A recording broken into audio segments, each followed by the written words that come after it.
हम अपनी गलतियों से ही सीखते हैं। तो पहले यह देख लेते हैं कि ऐसी कौन सी गलतियां हैं जो हमें अमीरी के रेस में बार बार पीछे रहने को मजबूर करती हैं। अमीर ना हो पाने का सबसे बड़ा कारण आपका पैसे खर्च करने का तरीका है। चलिए समझते हैं कैसे। जितना पैसा आपके पास आ रहा है उसे आप फिजूल खर्च में उड़ा रहे हैं। महीने के अंत में जब आपके पास कुछ नहीं बचेगा तो धीरे धीरे आप गरीबी की ओर बढ़ेंगे। दूसरा कारण कि आप पैसा तो खूब कमा रहे हैं लेकिन आप पर लायबिलिटीज बहुत ज्यादा है। यानी पैसा तो आता है लेकिन ज्यादातर हिस्सा लोन भरने में चला जाता है, जैसे कार लोन, क्रेडिट कार्ड का बिल और भी काफी सारे लोन। मान लीजिए इन सब के बावजूद भी आपके पास एक बड़ा घर और कार है जिसका लोन आप भर रहे हैं, तो आप अमीर लोगों की रेस में तो हैं लेकिन मंथ एंड आते ही पिछड़ जाते हैं, जिसकी वजह सिंपल है और वो है लायबिलिटी। ज्यादातर लोग अमीर दिखने के चक्कर में इतने सारे लोन के चंगुल में फंसते जाते हैं। इसीलिए अमीरी का दिखावा नहीं बल्कि अमीर बनने के रूल्स को फॉलो करना चाहिए। तो अमीर लोग क्या करते हैं? वो इन्वेस्ट करते हैं। लायबिलिटी बढ़ाने से ज्यादा एसेट खरीदते हैं, यानी पैसे का रोटेशन, ताकि एक जगह पैसा जाए तो एसेट्स के जरिए उसकी भरपाई हो जाए। बात फिर वहीं घूमकर यू टर्न लेती है। अब आप ये सोच रहे होंगे कि इसके लिए तो बहुत सारा पैसा चाहिए। ऐसा बिल्कुल नहीं है। आपके पास बहुत से तरीके हैं जिनसे आप ऐसी संपत्ति बना सकते हैं जो आपके वॉलेट को कभी खाली नहीं होने देगी, जैसे bond, mutual fund, real estate, share market, gold. लेकिन इस बात का ध्यान रखिए कि अपनी जरूरत और रिस्क उठाने की हिम्मत के हिसाब से इन्वेस्ट करें। इन सब में पैसा लगाने के लिए आपको पूरी इंफॉर्मेशन होनी चाहिए। अमीर बनने के लिए सबसे पहले जरूरी है कि आप दिन रात अपनी सोच को बड़ा कीजिए, फाइनेंशियल नॉलेज को बढ़ाइए, क्योंकि कामयाबी हासिल करने का पहला कदम आपके ड्रीम्स है, आपकी सोच है। जैसे आपको इंग्लिश सीखने के लिए किसी इंस्टीट्यूट की जरूरत नहीं, बस खुद से अंग्रेजी में बात कीजिए। धीरे धीरे यह आपकी रोजमर्रा की आदत में शामिल हो जाएगी। आपको पता है, धीरू भाई अंबानी अपने गरीबी के दिनों में ताज होटल में सिर्फ इसीलिए चाय पीने जाते थे कि वो ये देख सकें कि अमीर लोग कैसे बिहेव करते हैं। इसीलिए फैसला आपको करना है। या तो सीखने के लिए ओपन माइंडेड होना होगा या अपनी किस्मत को स्वीकार कर शांत हो जाइए। एक्चुअली फाइनेंशियल समझ ना होने की वजह से मिडिल क्लास में पैसे खो जाने का डर बना रहता है। मैंने पहले भी डिस्कस किया था कि अगर आप अमीर बनना चाहते हैं तो आपको एसेट्स और लायबिलिटी के बीच का फर्क मालूम होना चाहिए। हमेशा एसेट्स बनाने पर दिमाग लगाइए। अमीर बनने का यही सबसे जरूरी नियम है।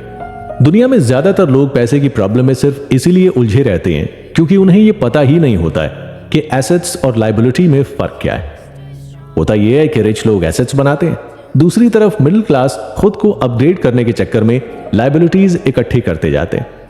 सबसे मजे की बात यह है कि उन लोगों को लगता है कि जो कुछ उन्होंने लोन से खरीदा है वो उन्हीं की एसेट है। एसेट वो है जो हमारी पॉकेट में पैसा डालती है और लायबिलिटी वो जो हमारी जेब से पैसा निकालती है।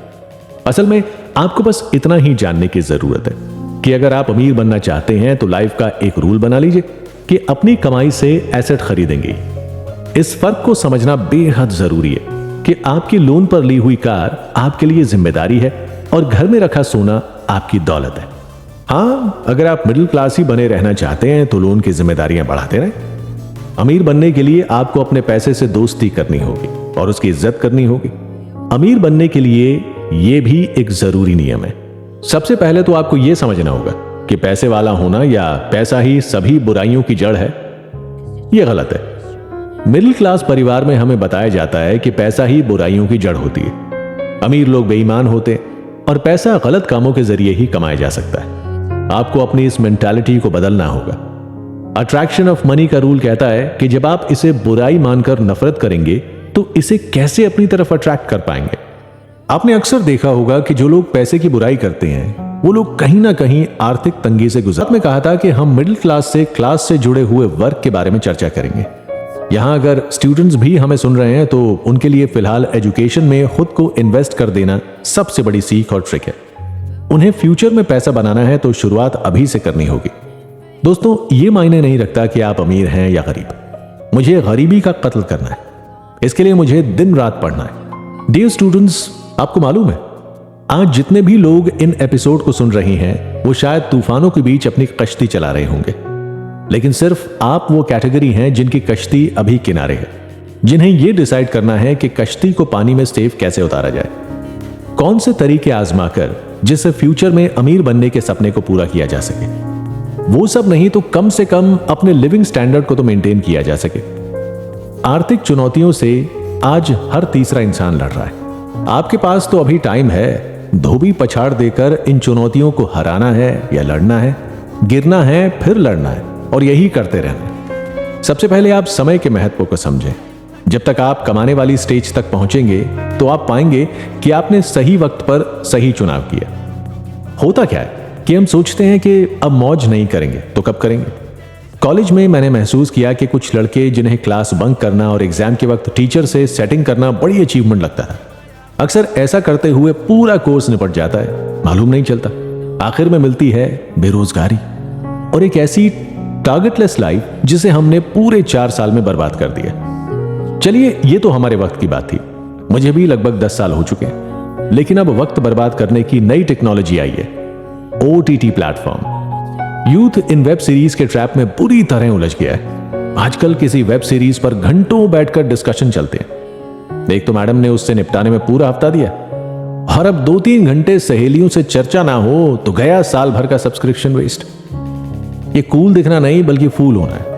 ये लत ऐसी है कि कब रात के 3 बज गए मालूम नहीं चलता।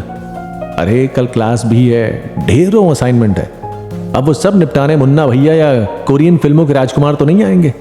आप नहीं कमा रहे, अच्छी बात है, लेकिन आपके पेरेंट्स जिन्होंने बेतहाशा पैसा खर्च कर आपको मेट्रो सिटी में भेजा है, उन्हें धोखा मत दीजिए। वेब सीरीज कहीं नहीं जा रही। आज आप किसी से जुगाड़ कर जिन वेब सीरीज को देख रहे हैं, कल भी वो वहीं होंगी। लेकिन कॉलेज के 5 साल दोबारा नहीं आएंगे। ज्यादातर स्टूडेंट्स पढ़ाई कम और खर्चे ज्यादा करते हैं, चाहे वो कमाते नहीं है, लेकिन उनका डेली का खर्च इतना ज्यादा होता है कि पूछिए मत। खर्च भी ऐसे जिसका कोई फायदा नहीं, उल्टा नुकसान। बेवजह घूमना, सिगरेट, मौज शौक। क्योंकि एक फोन कॉल किया, जरा समूह बनाया और इधर से पिताजी ने किया पैसा ट्रांसफर। अगर एक स्टूडेंट चाहे तो वो भी अपनी पॉकेट मनी को बचाकर उसे स्टॉक मार्केट या कहीं इन्वेस्टमेंट में यूज कर सकता है। और ये सब काम तो आजकल आपके मोबाइल से ही होने लगे। दोस्तों, अगर आप पैसा कमाना चाहते हैं तो सबसे पहले तो पैसा बचाना सीखिए और फिर उन पैसों को सही जगह इन्वेस्ट करिए। तभी आप एक सफल इंसान बन सकते हैं और अपनी लाइफ में पैसे को लेकर आने वाली प्रॉब्लम को काफी ज्यादा हद तक दूर कर सकते हैं। होता यह है कि पैसा इन्वेस्ट करने से वो हमारी पार्ट टाइम इनकम बन जाती है, जिसे हमने वीकली इनकम कैश फ्लो के जरिए समझा था। यह हमें समय समय पर काफी सपोर्ट करती है। तो मैं आपसे यही कहूंगा कि पैसा कमाने की स्किल से पहले पैसा बचाने की स्किल जरूर सीखें। एक बात और, अगर आप स्टॉक मार्केट में पैसा इन्वेस्ट करना चाहते हैं तो ज्यादा नहीं तो स्टॉक मार्केट का बेसिक नॉलेज जरूर ले लें, तभी उस पर पैसा लगाएं। हम यूथ को अपनी जिम्मेदारियों को जल्दी समझना होगा। इसके अलावा अगर आपको सिगरेट, गुटखा, शराब आदि का शौक है तो उसके लिए एक बजट बना लीजिए और कोशिश करके हर महीने उस बजट को कम करिए। ये वो खर्चा है जो कभी गिना नहीं जाता लेकिन सबसे ज्यादा नुकसान देता है। कैसी भी कंडीशन हो, उधार लेने और देने दोनों से बचिए। उधार आपको हमेशा पीछे की ओर ले जाता है। यह आपको एकदम से नहीं दिखता, लेकिन जब आप कुछ 4-5 साल का हिसाब करोगे तो एक बहुत बड़ा फर्क दिखेगा। अगर आपने अपने 5 साल थोड़ा पैसा बचाते हुए निकाल लिए तो अमीर बनने का तो पता नहीं, लेकिन आप आज के कंपैरिजन में कई गुना बेहतर, लैविश और आर्थिक रूप से मजबूत इंसान जरूर बन जाएंगे। याद रखिए, अमीर बनने का कोई भी जायज शॉर्टकट नहीं है। हां, यदि आपकी किस्मत करोड़ों में एक वाली है तो अलग बात है, वरना अमीर बनने का एक ही नुस्खा है, सेविंग्स पर इन्वेस्टमेंट और मेहनत।